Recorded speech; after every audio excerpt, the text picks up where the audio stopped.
I think the bottom line is that if you're talking about beating everybody else on the planet to a thing, what you're actually talking about is what are you prepared to sacrifice psychologically, physically, existentially, relationally, socially, in terms of your self-esteem, your confidence, everything, right? All of that. Because if there's even a part of you that's thinking, well, I'm going to do this, but I'm going to balance it because I want to feel satisfied and I want to feel comfortable with myself and so on and so forth. That's fine for as long as it contributes to your performance within the domain that you're competing in. But as soon as you sacrifice any output in that, that's just an opening for somebody else that's the competitor that's going to come in and get it. Yeah. Because I use this example of Eddie Hall, World's Strongest Man, 2017 or 18, I think. And he's there. He's worked hard toward this final goal. He wins it once and he's crying and he's saying, Nana, this is for you. His grandma that passed away recently, something like that. And he says if he hadn't won that year, he thinks that he would be dead, divorced with no relationship to his kid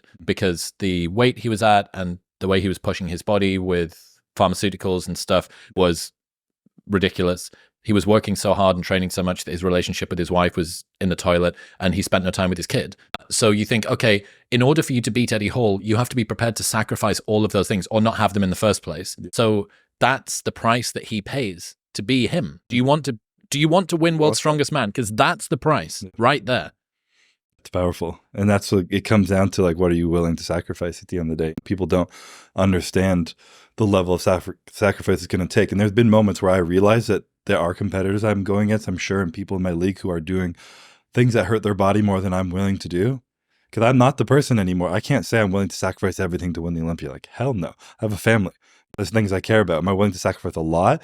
My own, like, selfish mental peace and a lot of joy and a lot of things and working really hard? Absolutely. But my health, taking years off my life to not be with my family and stuff, those are the things that, like, hold me back now. And is that going to make me better or worse? I don't know. But again, I've always focused on building my own definition of what success means to me. It's like we were saying, in competition, there will always be, I'm trying to be the best in the world. That means I need to beat these people. That means I'm good enough or I'm not good enough in comparison to something external of myself. But internally, the values of the truth of what you hold in yourself, of what really success means to you in your entire life, though they're the things that you have to balance and weigh out and lean into one or the other. And I compete because I want to win.